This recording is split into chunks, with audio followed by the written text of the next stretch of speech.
Hi, it's Asiya Smith, and I just wanted to talk about my cancer story. I was diagnosed with stage 4 cancer shortly before my 4th birthday.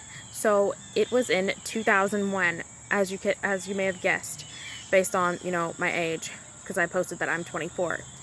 And so it was a really hard time.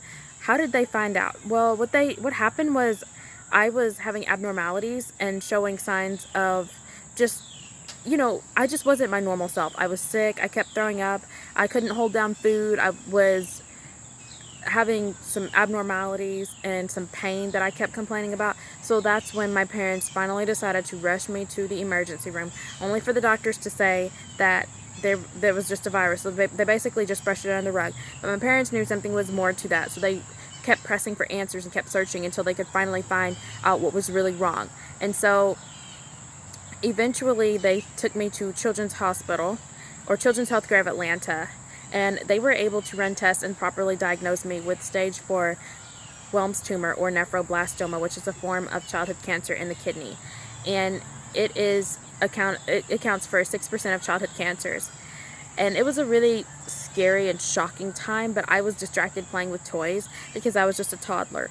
But I think everybody was just really shocked and real sad because it was just so sudden and everything happened so fast. And I didn't even really have a chance to, realize what was actually going on. It was just like, bam. And so I was kind of just thrust into this whole new world all of a sudden, where you meet all these new families, these new people going through similar struggles, and yet you just feel so alone, and you see how cruel and cold the world really is, and you quickly realize that, and you have to stay positive because your attitude, it means everything, and you can't let anything get you down. And regardless of what you're going through, you have no choice but to keep going. And it's just not an easy thing to go through. And then you have to deal with all these side effects of chemotherapy, radiation therapy, and then the physical recovery from surgery and going to physical therapy. The pain and struggles that you go through are just immense, and it really tests you, but you come out so much stronger when you finally get past it, And so for a long time, I was faced with all these new set of challenges. I lost my hair.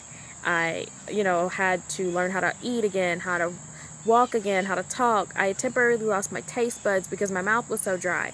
I was given steroids to get my weight back up. I had low red blood cell counts. It was so much. I was anemic.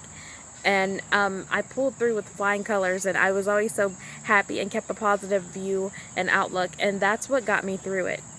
And I got to have my wish granted, which was to go to Disney World. So in that short amount of 6 months, I went through something so hard, but I was able to come out and just make it and do just fine. And so I think this story kind of offers a lot of hope to other people, because no matter what you're going through, you have to keep your head held high. You got to stay positive, and your attitude means everything. And just stay strong. Don't ever give up. Remember that hope is the one thing that will keep you going when all else is going to keep you, down. And your faith means everything, and some of these situations will truly test it. So with that being said, I wanted also to show just how sacred and how precious life really is. It isn't something that you can take for granted. And whether no matter what part of the world you live in, whether a first world nation or a third world nation, it really shows that, you're always faced with all these new set of challenges and struggles, but it will keep you motivated to stay positive and just keep going and never give up hope. Just remember, life is sacred. I will forever say this. And it's so fragile and just so precious, and in a split second, everything can change. So keep doing the right thing and keep good relations with your family and friends, and be nice to people, because you never really know what they've been through. So thanks for watching.